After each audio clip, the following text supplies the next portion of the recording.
All right, so I guess we're going to talk today about the most exciting and yet depressing moment of my Hollywood life. Because I have my phone right here and I'm looking at the details. There was an instance back when I was living in Hollywood. I was working on Hollywood Boulevard as a um, waiter at Dave and Buster's, which sounds insignificant, but it was like literally on Hollywood Boulevard, like the area that people would visit like constantly.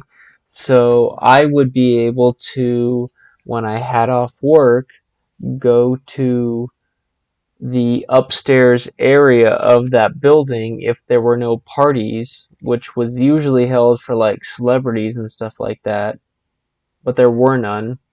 So I would go up there uh, in my free time and just look down on the street. And almost always it was um, it was like some sort of red carpet thing or just nightlife being beautiful, but that street was almost cut off 100% of the time. So it was very nice to just like go up there and see the quiet. That was kind of like my quiet place, even though I couldn't be there all the time. And there was one day where the Justice League was premiering. It was literally that exact same day. So I was super pumped and I was super excited that no one took that party room because usually I'd have to serve that party room. I'd have to be like, "Hey, what do you want?" Like all of this kind of stuff, and there was no party. And I was like, I cannot believe this, because there was almost always like executives up there just like looking down on their production, and yet that didn't happen. And it was the Justice League, and I saw Jason Momoa, and I saw Gal Gadot, and I saw Ben Affleck, and all of the members of the Justice League, and I was super excited about that. And I got off work early and I went immediately to that room because we were the only people who had access to that, and I was like, okay, I'm going to watch this. Like, I do not want to miss a second of this.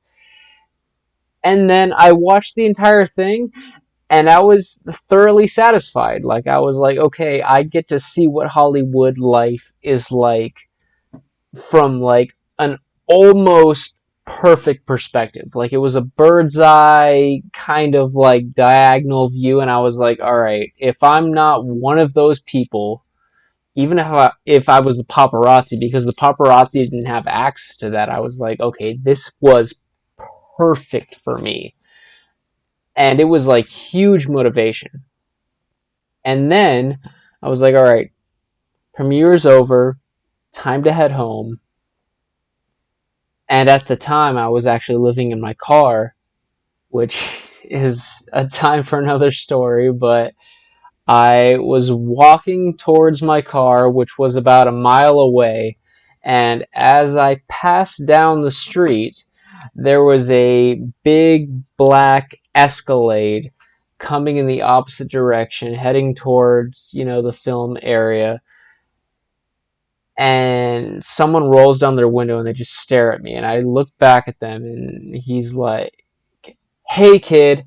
And I turn around and in my mind, I'm like, is this Jim Carrey? Because you don't expect Jim Carrey to be yelling at you in that scenario. But it was Jim Carrey, and he was like, "Hey, kid, you're gonna make it. You are absolutely gonna make it." And at this point, I am in such absolute shock right now because I'm like, I still can't tell if this is Jim Carrey. If it's not Jim Carrey, it's an absolute Jim Carrey look-alike. And then he's telling me that. So all I do is I raise my hand up briefly and I'm like, hey, thank you, man, because that's the amount of shock that I'm in.